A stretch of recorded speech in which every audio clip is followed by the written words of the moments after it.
ndagihe sente umunyishengero bya Rugaba bakunda hajumiriro muzego bashija abari kubona bonesa abakazi obwabiri yahamukora gukujaguze kiro cy'abakazi umunsi yona ugutebekanisiibwe abeterine ababurebero ahitaji eryakajaho omurisingiro South Isingiro district mureke kutera abakazi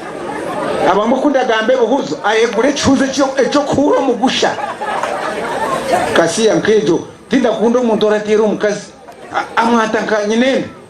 no echo mutachiko ringo ngo gumwe ori chairman we gombora yariyanga akimugisha hayongere yarabura abantu omuringo gwo mutano okwerinda kwemerera abona bakuri yaza roni okurugo mu mabanka umunyabuzari wawe w'amani n'ibyo yi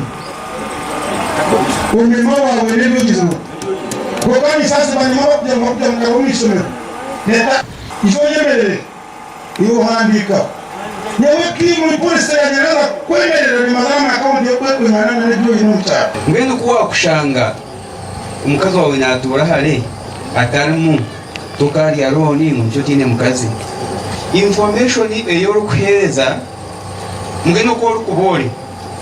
ekintu kikuru munonga economic status yawe esente zo kwenda kushashura nizirukankaye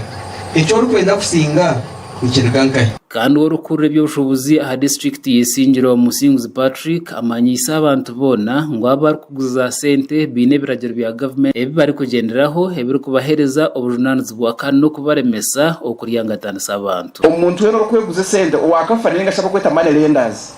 bine kiragero cyo kubategeka so umuntu twaraze kujya kafuna umuntu umubuza license kandi actually abanda abakova registered akafuna nababi handikise bine na license